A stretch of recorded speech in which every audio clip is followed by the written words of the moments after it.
In this episode of OG55, we got the cash flow kings in the house today. We got Mr. Italiano and Seymour Duck. We are talking about Disney, Comcast, and Netflix earnings. We are doing a comparison. This topic is courtesy of Mr. Seymour Duck. We're going to talk about it, break it down up next on OG50.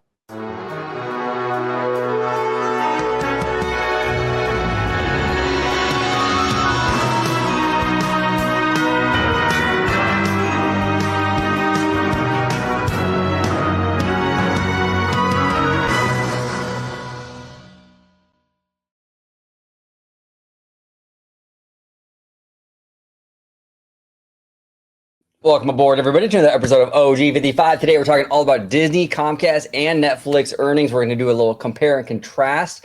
We do this every now and then on the channel where we ask our members to come up with a topic and we make an entire video on that topic. This topic is courtesy of Mr. Seymour Duck. And Mr. Seymour Duck, since it is your topic, if you could let everybody know where they can find you on social media, sir.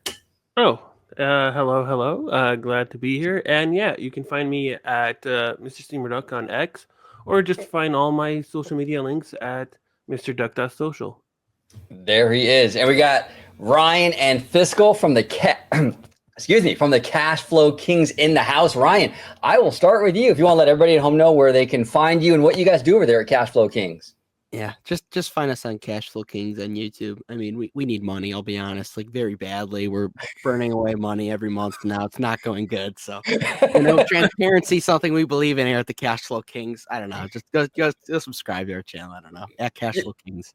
You heard the man. Go subscribe. And Fiscal, it's good to have you on, sir, as well. Same thing. Just go ahead and subscribe to Cash Flow Kings. Well, my personal channel is also my display name, and follow the Cash Flow Kings Twitter, Cash Flow Kings YT, at Cash Flow Kings YT. We like to do a little simulcast both to, X, not Twitter. I sorry for doing that. It's just old habits die hard, I guess. But there and on YouTube. There he is. Last but certainly not least, the Italiano. Where can everybody find you, George? Absolutely. You can find me on X, formerly known as Twitter, at Disney George. You could also find me on Instagram, Threads, and Blue Sky under the Disney Italiano. And of course, you can find me right here on my home base on Orange Grove 55 with Citrus Corner, with all that sweet, juicy, but sometimes sticky Disney news and info. There we go. All right. So Seymour, let's dive right in. This is your topic. You want to go ahead and set the table before we get started? Like, what are we discussing today, sir? I really just essentially Disney and comparing it to their competitors, Netflix and Comcast and other studios. If we want to talk about, even before the show, Physical was talking about how he used to own Comcast stock. But yeah, I just really wanted to talk about Disney, especially how even on in social media today, people talk about how Disney is dead and it's bleeding money and it's go woke, go broke, but when none of that's really true. I wish I was bleeding money like Disney. It wouldn't be so bad, But yeah, let's dive right in, Seymour. You actually provided these amazing graphs. I mean, is this a good place to kind of start with this, or? We can go with the one squiggly graph that looks like an octopus. The squiggly graph that looks like an octopus. Okay, I can definitely do that one. Give me 1 second, sir. Charts on finchep.io, by the way, everybody. There we go. And give me 1 second. Let me grab that one, and the squiggly one with the snake thing. All right, here we go. And boom, boom, here we go. All right, there we go, Mr. Duck. Yeah, and just to look at the overall, just to talk about Disney in general right now, and just look at the overall latest earnings report, and here it shows the representation of it. It's not dead. Look at this. Yeah, no, it's definitely not dead. Fiscal, what's your thoughts on the overall health of the Walt Disney Company right now? So I think they're doing pretty well. The story since the lockdowns and everything has been, can they recover in parks and experiences? And I think that those revenues are as high as they ever were.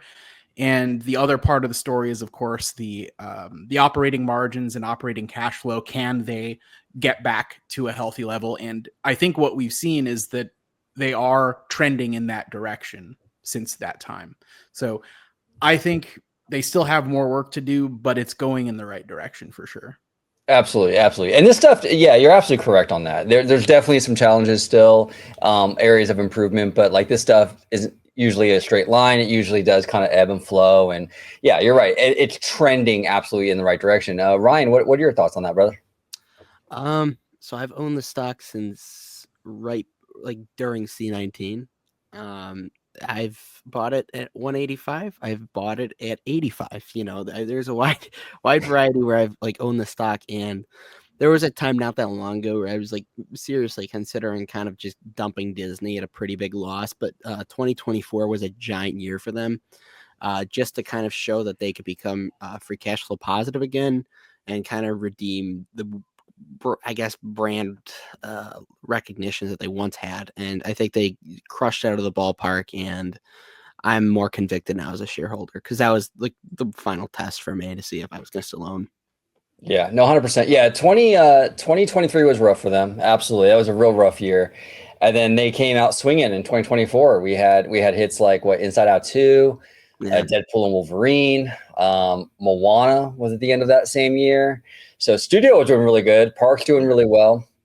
Yeah, they definitely rebounded back. Now, I wanted to ask you, Fiscal, do you think like, what do you contribute the bounce back to? Like, do you think it's because Bob Iger came back and he was able to kind of restructure again? Or do you think this is sort of the natural trajectory of how it would have gone anyway, even if Chapes was in there still? I mean, I think you can't totally discount the Bob Iger effect. I think he knows the inner workings of that company and all of its complexities probably better than just about any other CEO knows any other company of that size. But I think you can also attribute part of it to the pent up demand effect, like kind of the COVID snapback, if you will. There were a lot of really, really big Disney fans that, come hell or high water, will generally make their annual pilgrimage to the parks, and they were denied that for a prolonged period of time. So, and this is somewhat anecdotal, but I know personally a lot of Disney freaks, and they will spend what it takes to get their Disney, and Disney has, as a result, reaped the benefits of that. I might add in that I think Bob Iger is criminally overhated right now. Yeah. The switch up I've seen in the last 5 years has been absolutely like just heinous. Like I remember everybody was gassing him up when he, I believe, retired in 2020. Off the top of my head, he handed the reins off to Chapek.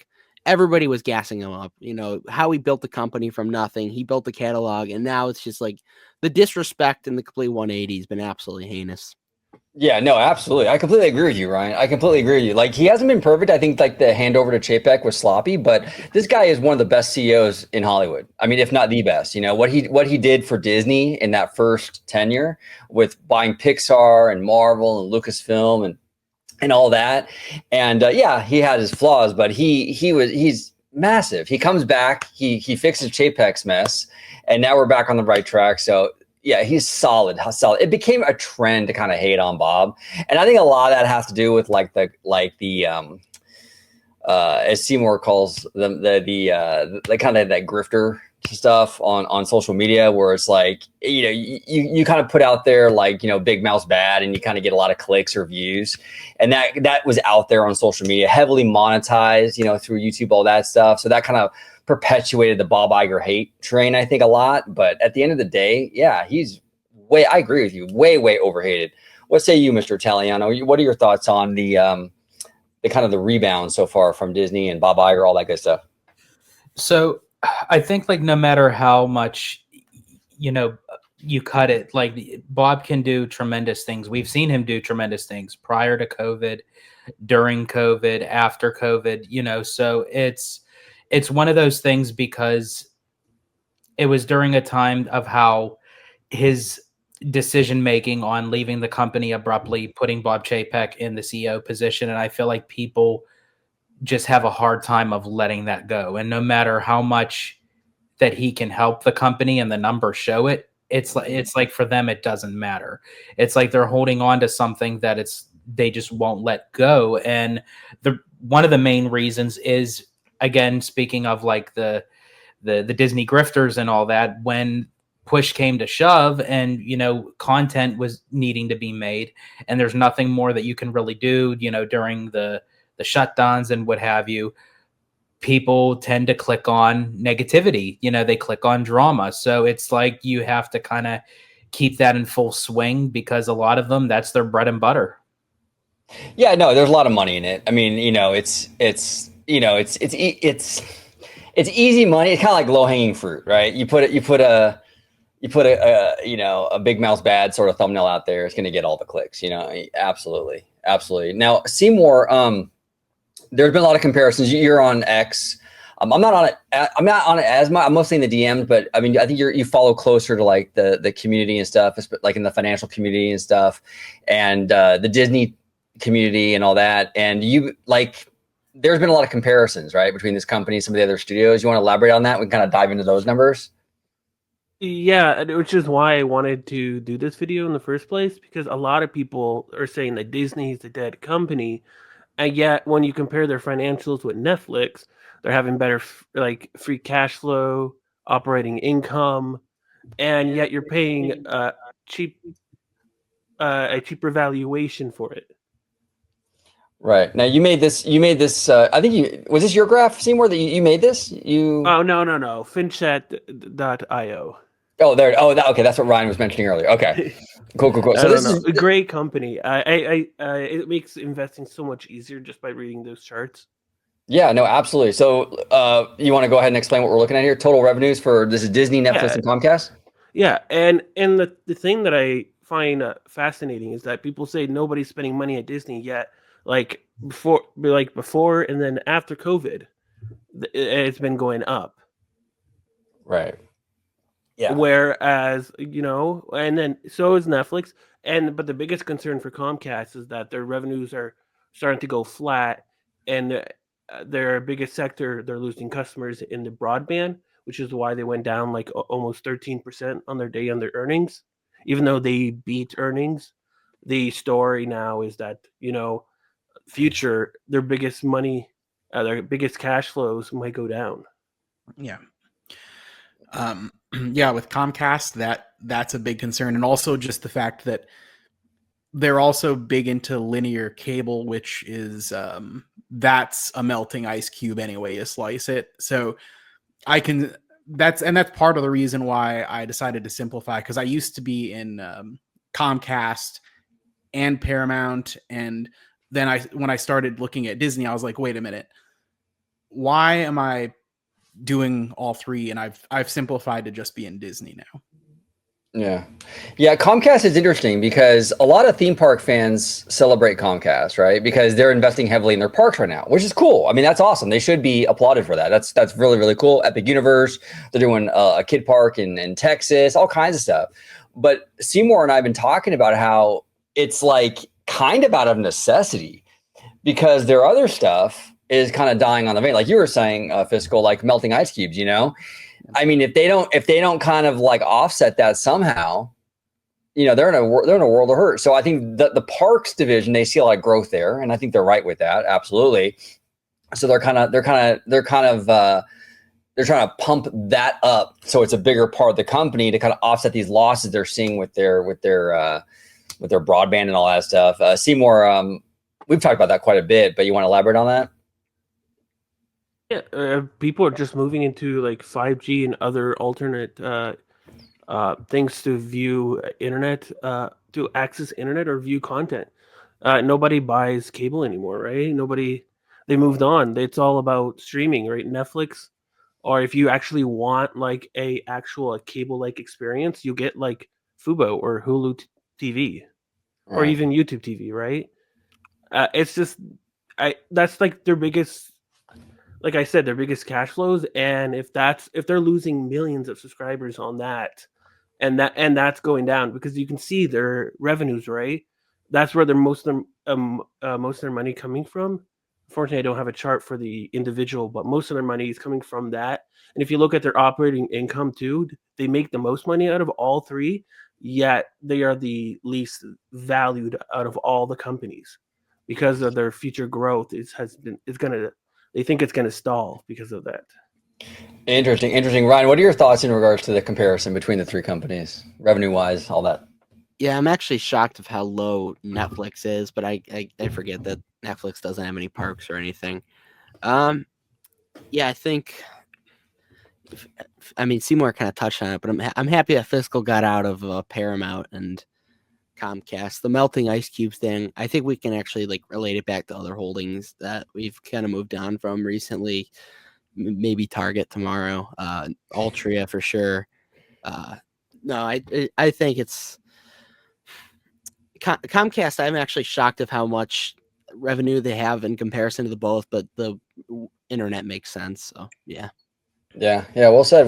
And Mr. also, I just want to state that if you look like at that squiggly chart that we had before, you don't have to go Yeah. to it, but Okay. it had direct to consumer streaming plus sports generating more revenue than all of Netflix. And Wow. I find that actually fascinating because if Netflix is 2 times, like it's more than 2 times the value of than Disney, yet we're looking at Disney stock and it's not even counting parks or linear or anything or movies, factoring the value that they bring in within their flywheel of the company. Interesting. Yeah, and it, with Netflix, they had a rough go with the live sport. I don't really watch sports. I got to be honest, but didn't they have a rough go with that boxing match with Oh, Tyson? it's It was horrible. crap. Yeah. That was a disaster, and that was a big deal for them to that was kind of show like the world like, hey, we can have these live events, and I mean it didn't bode any confidence. That's for No, sure. I was watching the show and it froze on Mike Tyson's ass. For some reason, he wasn't wearing any pants or something. I don't Yeah. know, and it froze right on his ass. Oh, that's hilarious. So, George, what do you think about Mike Tyson's ass? Any thoughts, bro? Luckily, I missed that part, but yeah, I've always had issues with Netflix for some reason. Like the streaming would never work for me.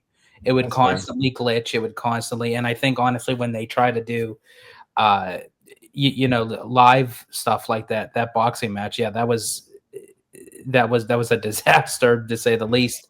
Now, of course, Netflix was, the streaming platform that I always kind of say that kind of spearheaded everything. Like everyone just kind of looked at Netflix as like being like, okay, this is the way, the future of, watching shows, movies, or what have you.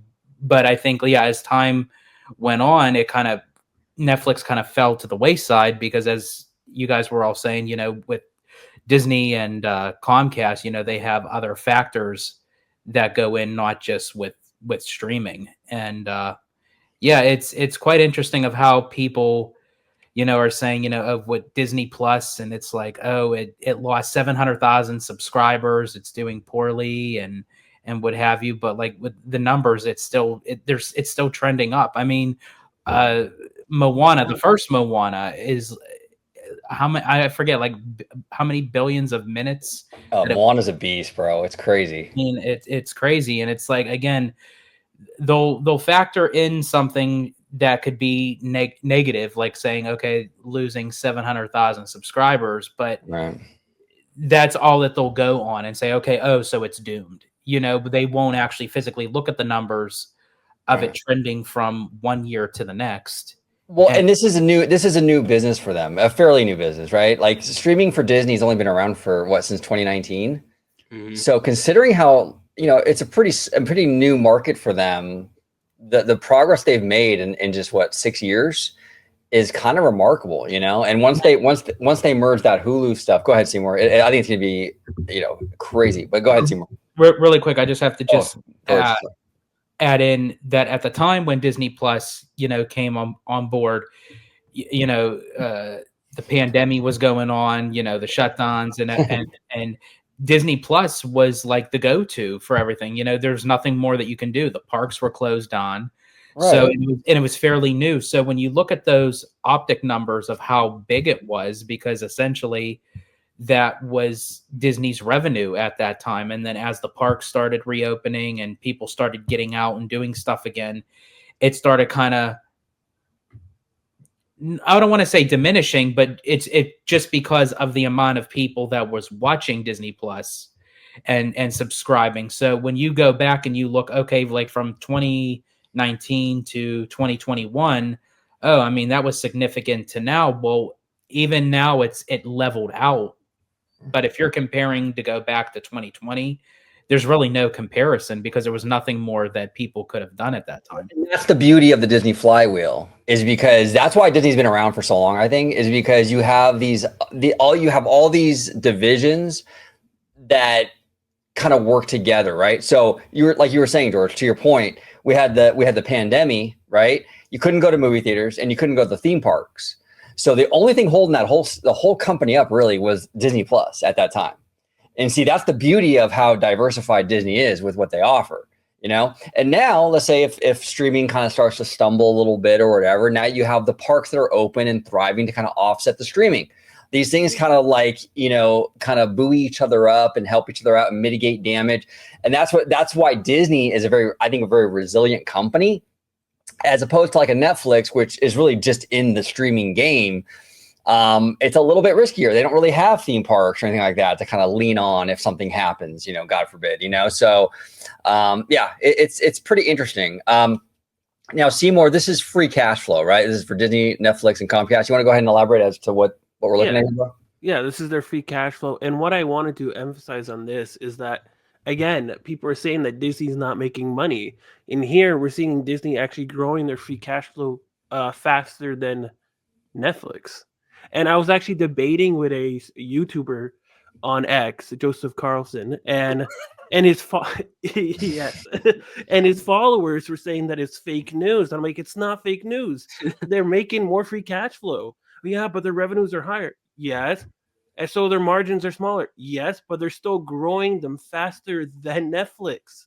And right now, their streaming services, with Hulu and Disney Plus, is $6.1 billion in revenue. They're increasing it, like it went up 9%, and they've been adding in ads that increased. Now their profitability, they're not losing any money on it, right?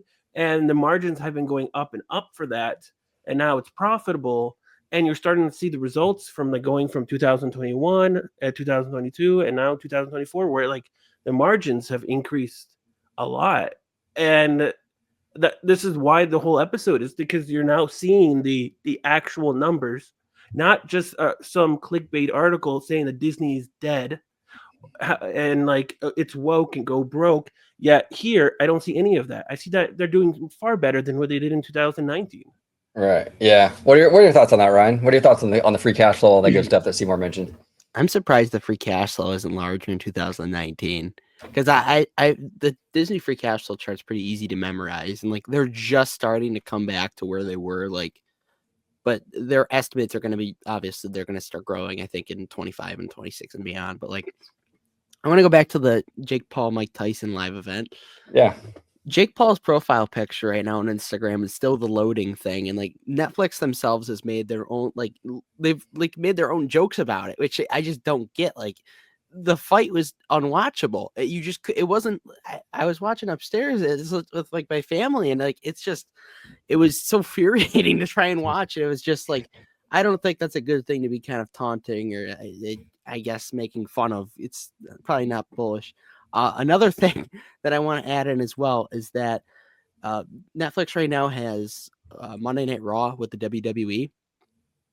I would like to see Disney get into that, like the live event thing. Right now, obviously, they're with the UFC. They provide the pay-per-views on ESPN Plus. I would like to see them do something in 2026 when the UFC's streaming rights come up. Right now, they currently own them, but I think they could tap into a lot more potential there, and that's also a shameless plug for my TKO holding. There we go. I like that, right? Fiscal, what are your thoughts on that, brother? So regarding the free cash flow, you go back to fiscal year 2019. I don't know what Disney's fiscal year is, but if their last quarter ended sometime in 2020, that could have affected it potentially.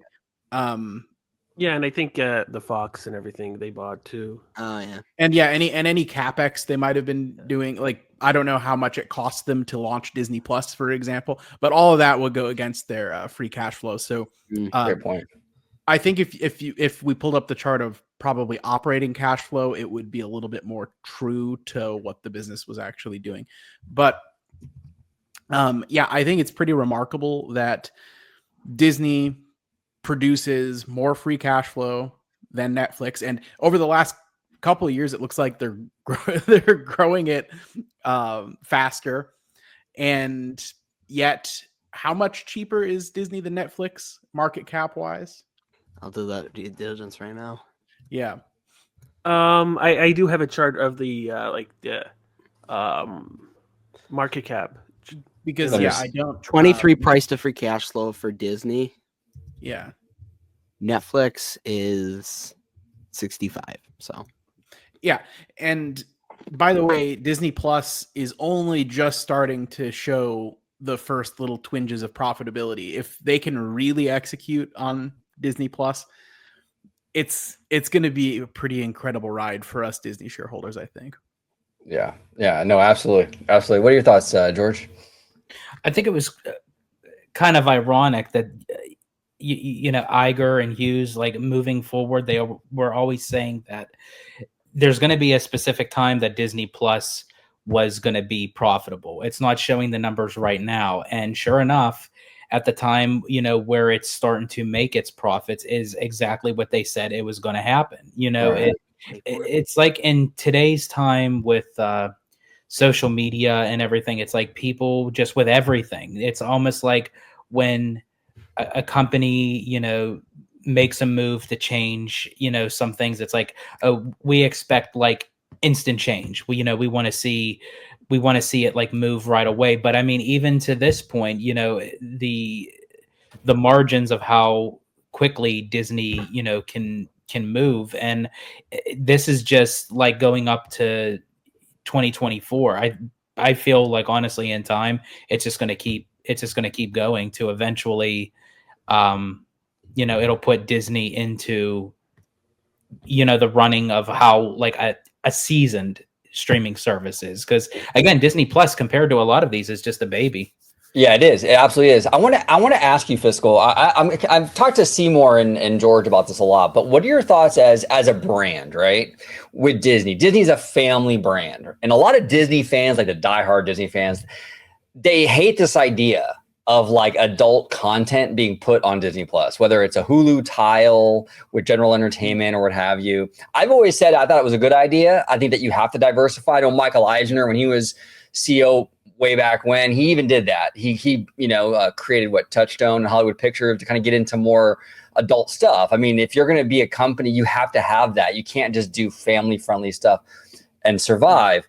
But what are your thoughts on that in terms of like, you know, there's more adult content? We're going to see Daredevil come to Disney Plus. I mean, do you think this is, I mean, obviously financially, I think it'll be a good decision, but I mean, do you think for the brand though, it might damage it, or you think we're good?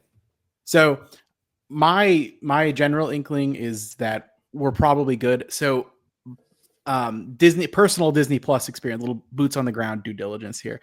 By default, my when I signed it up for it and first tried to watch a movie that was a little bit more highly rated, I can't remember if it was PG-13 or R. I actually had to like re-log into my main account on my computer and actually like adjust the settings, the parental controls or whatever, to like let myself watch or access that more adult content.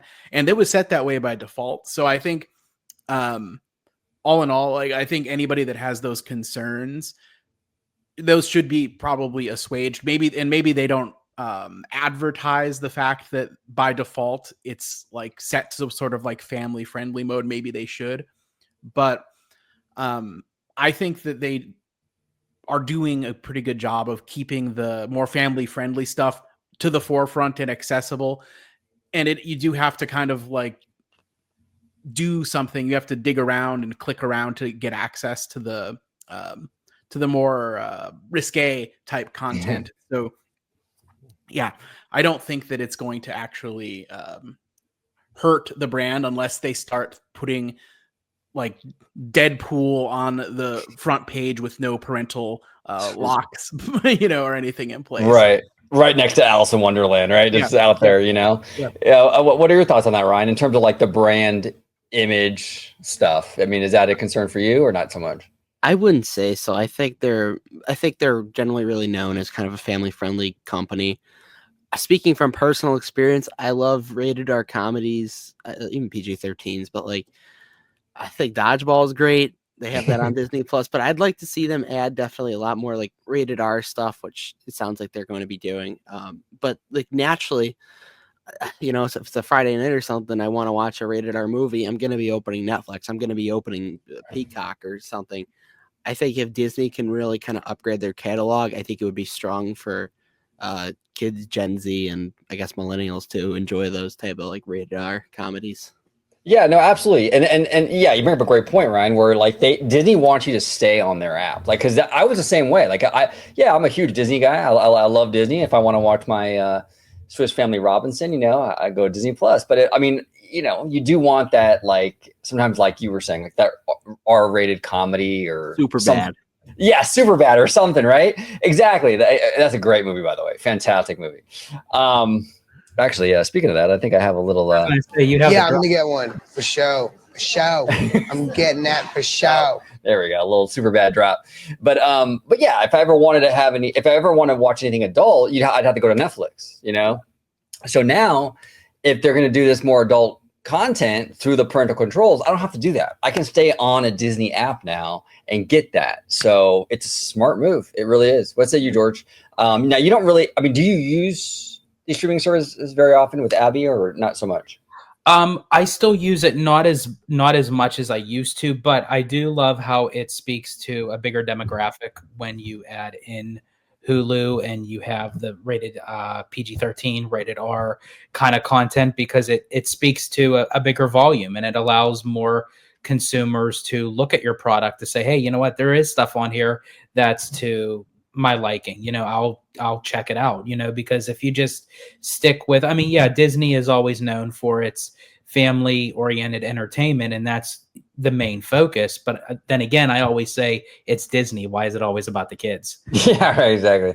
So No, it's 100%. like 100%. it should speak to everybody, you know, whether, Yeah. you know, you want something, uh, you know, like family oriented, like the Disney animated classics. If you want something a little bit edgy and raunchy, like Superbad or Deadpool and Wolverine, you know, you got that choice too. Me personally, I just say just put Deadpool on there, just like let them roam free and just traumatize the hell out of everybody. Fantastic. Now, this last graph we have here is operating income. Seymour, you want to go ahead and set the table on this one before we dive right in? Yeah, it's almost like free cash flow. It's just the company's profits after deducting their operating expenses. And the only thing I wanted to show was like they recovered Yeah. Disney.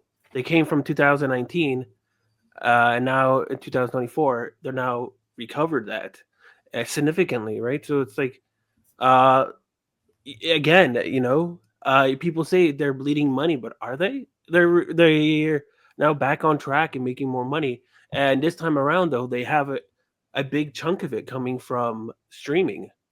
And the one thing that I'm worried about for Netflix and Comcast as well, because Comcast, again, now you're starting to see it becoming flat, and they're losing subscribers in broadband. Peacock not doing well; it's just losing a lot of money, and they have to spend more money now if they want to invest in parks.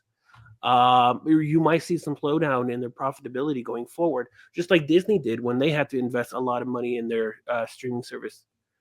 With Netflix, I feel like there's going to be a ceiling in profitability, and I feel like if they spend a lot more money on sports and original content, you might see profitability go down a bit. Again, I was debating that YouTuber Joseph Carlson and on X, and that was one of my main concerns. Was like, it's not Hollywood you have to worry about; it's big tech, and Netflix has to buy Disney too. This is a concern for Disney as well and other Hollywood studios. Is that you have to license the sports, and you have to buy those licenses. And you know, Netflix just got got Raw WWE, and that takes a lot of money. You don't actually own the IP or the content, which was Disney is like known for, owning IPs and create their own content in-house. So sports is a little bit more expensive, and right now Netflix is offering sports for free, and they had a rough start. And if they consistently have to do that in order to gain subscribers, I see that as a concern with their profitability numbers going forward. And right now, you're seeing Disney still outpacing Netflix. It's wild. Yeah, Seymour. If I think Joseph owned Netflix, so I don't think you're getting very far. No, no. I said it was just for fun. I don't actually hate Netflix. I think Netflix is actually doing a great job. I just think Disney is doing a better job, and we're getting half the valuation. Yeah. Yeah, I got to watch this Joseph Carlson guy. I haven't seen, I first time I'm hearing about him. Seymour? Is he comparable to like the Disney YouTubers that we? Oh no, he's better. No, he's better than that. Okay, cool. I'll check him out. He's not. No, he's not like them. Those. Yeah, no, he's not. He's not. No, he's not gonna call you a Bob Iger yes man, and yeah, no. But if the stock has bad performance, then it's a bad company. There you go. Logic. There you go. Fiscal. What are your thoughts on this operating income for these three companies? I sort of alluded to this when we were looking at free cash flow, because the 2019 number for free cash flow I didn't think showed their operational capability very well. And it's pretty much like you expect to see. Very high in 2019, falls off a cliff in 2020, and then back up very close to 2019 levels today. But now we do have streaming in there. And I if we have the operating margins, I think, if I'm not mistaken, those are not quite back to pre-2020 levels. I will check that. Yeah, If I'm kind of have the chart. Yeah, I'm curious about that. Now, Mr. Italiano, what are your thoughts, brother? While he's looking that up. Yeah, I mean, it's one of those things where you can kind of nitpick at like the smaller details of saying like it's going to fail, and you compare it to one to the other, but a lot of times you can compare, but also at the same time each company has their own individual obstacles they have to face and how they handle it. So when you look at the numbers as a whole, you could say, oh yeah, this person, not person, but this company's doing better than this company and what have you. But if you just take it as an individual and compare it to the company as the years progress, that's really should be looking at. Well, that's very true. Yeah. So like, as long as like the company is progressing and it's stabilizing and it's not taking a significant dip, that's the kind of thing that you have to, taken forth. Yep. Okay, Ryan. So this graph, what are we looking at, brother? Yeah, this is operating margin, and you can just kind of see ever since they really started investing heavy into streaming around 2018, 2019, it's never been the same since. I mean, what do you expect? Streaming's very CapEx heavy, it's very capital intensive, and but you see a gradually recovery here, and assuming that it keeps going up, it's going to be cash. I'm glad we have this now, because just look at how much more it still has left to go. Yeah. Right. I mean, they used to be, it looks like pretty consistently in the mid 20s there. Yeah. And we're still at 14.5%. So if this even gets back to 20, let alone 25, that's a ton of profitability. Yeah. And your catalog's growing too, and everything else is just going on full cylinders. Good times for Disney ahead. Yeah, absolutely. Seymour Deck, what are your thoughts on this particular graph that Ryan brought up? This is great progress, because their revenues have grown significantly. So their operating margins are not growing as fast as their revenues, and that's because they spent so much money on streaming, and now they're reaping their rewards for streaming, and now it's profitable, and now you're seeing that come back up. And that's basically where it was. Basically, I think 2021 was basically the highest they spent on streaming, Even Bob Chapek, I think at their last quarterly earnings before he got fired, saying that we're going to recover here. This is the most that we're going to spend on streaming going forward. You'll see costs go down. And then he got fired. And then, and then now you're seeing costs go down. They're looking to merge Hulu with Disney Plus. So operating costs is going to go cheaper. They're going to do marketing for one streaming service instead of two streaming services. And then soon they're going to do ESPN merging also with Disney Plus. And I think there will be two options. If somebody wants Disney Plus with sports, no, three options: Disney Plus with sports, or just ESPN going forward. And I think that's a good take for streaming for Disney going forward. So Seymour, I haven't really been following it with the whole Hulu thing, right? They paid Comcast $9 billion, if I'm not mistaken, right? For their share of Hulu. It was in some sort of like they were trying, there was in some kind of like what was it called, like where they were trying to figure out if they needed to owe more or not. Have they ever figured that out, or are they still analyzing that and to see if they need to pay Comcast more? I think they're still analyzing it, unless I'm mistaken. Okay. Yeah, that's interesting. Yeah, I mean, we'll see. I mean, do you think they're taking their sweet time? Especially with Comcast, because they want to get their money's worth. Right, exactly. Well, I mean, do you think that Disney's gonna have to pay more? Do you think that's a likelihood, or you think I don't think Disney's gonna. No, Disney. I forget the. Wow, it's been a while, but I forget the terms they had. But one of the terms was the Comcast. If Comcast doesn't invest, then there's a floor value of Hulu, and Comcast is trying to debate, saying that no, Hulu is actually worth more. But under the unfortunate part is that they didn't invest in Hulu after Disney bought Fox stake, and because of that deal, I don't think they're going to get any more money. Okay, interesting. All right, well, we'll see. Okay, so fiscal. I want to ask you, because now I want to pick your brain on this with the whole CEO succession thing. Obviously, Bob Iger, he dropped the ball with the Chapek thing. That was well known. Where's your head at with the whole CEO thing? Like, in terms of do you have any predictions as to where they might go with that, or any thoughts on that? Like who they might choose, maybe, or? No, I don't have any prognostications on the future.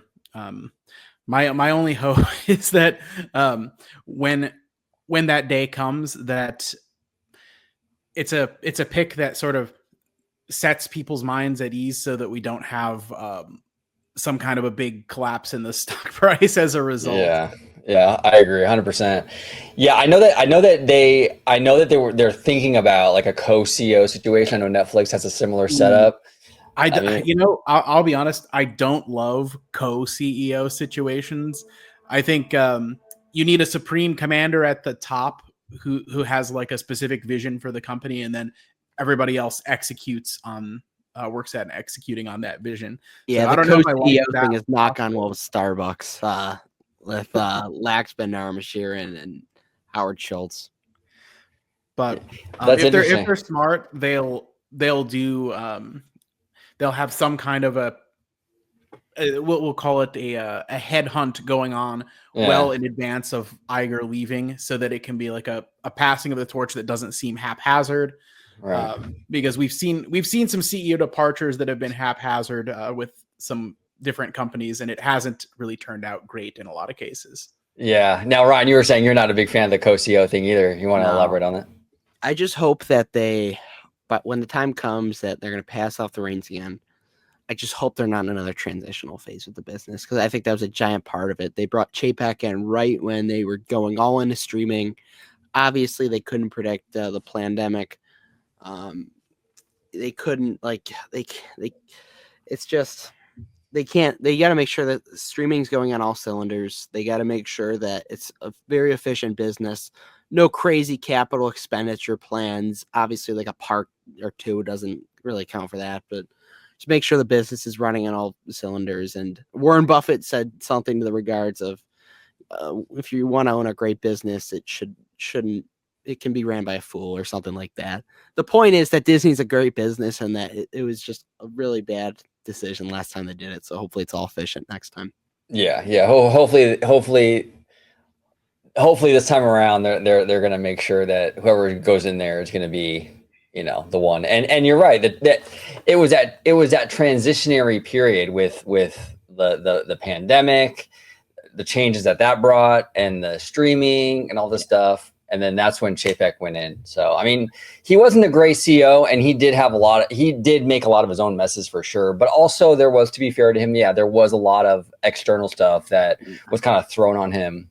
You know, that would have been hard for any CEO to come in and do. You know, so yeah, it wasn't easy. George, before we get out of here, any thoughts on that, brother? CEO?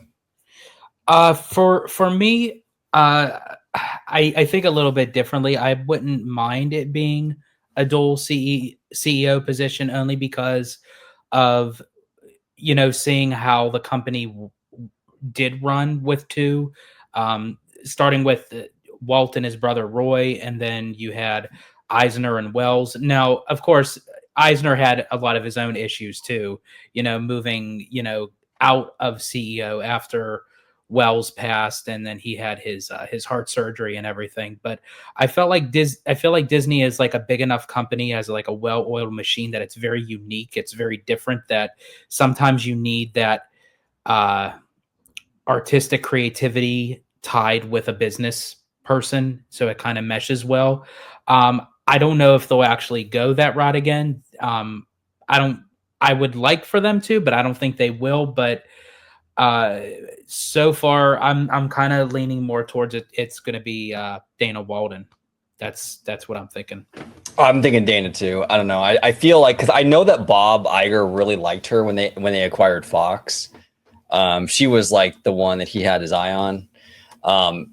I can't see him passing her up, because if they do pass her up, she's probably going to leave. A lot of times these executives, when they're vying for that spot and they don't get it, a lot of times they leave, because if they don't feel like they can move up, why even stay?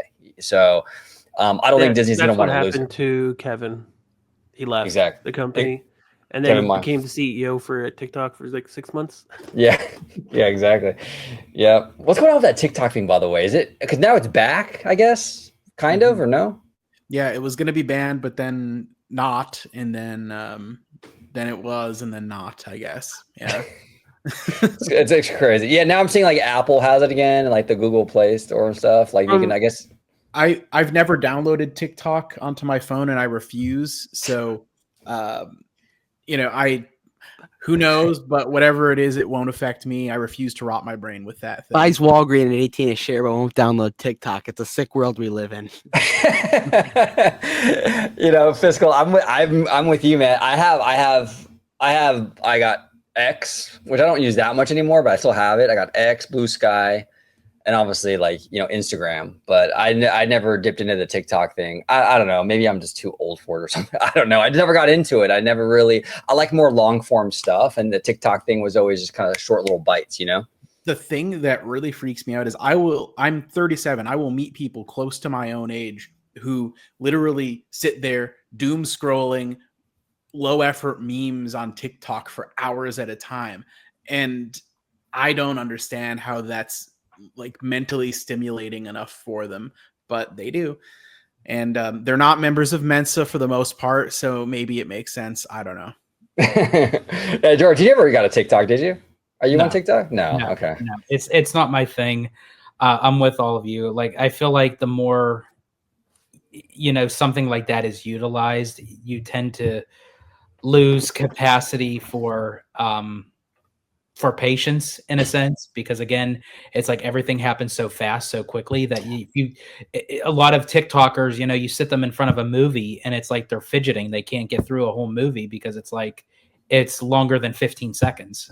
You know, and, 15 seconds. Well, that's actually interesting, because somebody did kind of like a little experiment where they timed the average length in each scene of the average movie between each cut, basically from like 1950 through 2023 or something like that. And every decade it got shorter and shorter, but like it just falls off a cliff after the introduction of social media, and especially short form content. You know, have you ever see those action movies where it's like the camera cuts so often you can't tell who's punching who or whatever in the fight scenes, and you can't follow what's going on. Yeah, those exist because of things like TikTok. Yeah, no, absolutely. It does have an impact for sure. Absolutely has an impact on attention spans and all that stuff. So very interesting conversation, guys. Cash Flow Kings, you guys are awesome. You guys are always welcome back on the channel. Ryan, I will start with you. Where can everybody find you on social media? At Cashflow Kings YT. There he is. And Mr. Fiscal Philosophy. How about you, sir? Yeah. Same, but also the display name is my YouTube name, and my personal X account is at Mr. Macho Mog. So use that however you will. There we go. Mr. Macho Mog. Is it MOG? Yep. There it is. There it is. Italiano. Where can everybody find you on social media, sir? Absolutely. You can find me on X, formerly known as Twitter, at Disney George. You could also find me on Instagram, Threads, and Blue Sky under the Disney Italiano. And of course, you can find me right here on my home base on Orange Grove 55 with Citrus Corner, with all that sweet, juicy, but sometimes sticky Disney news and info. There he is. And last but certainly not least, Seymour, I want to thank you for the fantastic topic. Very, very good conversation, sir. Where can everybody find you on social media, Seymour? Oh yeah, you can find all my social media links at mrduck.social. There he is. Everyone at home, thank you so much for watching. Comment down below with all your thoughts on these three companies, how they're doing, the health of all three companies, and how it relates to, the comparison element there. We would love to hear from you. Thank you for watching this episode of OG55, and make sure you subscribe and support the Cash Flow Kings. Until next time, everybody. Thank you for watching OG55. If you aren't already, consider becoming a member today.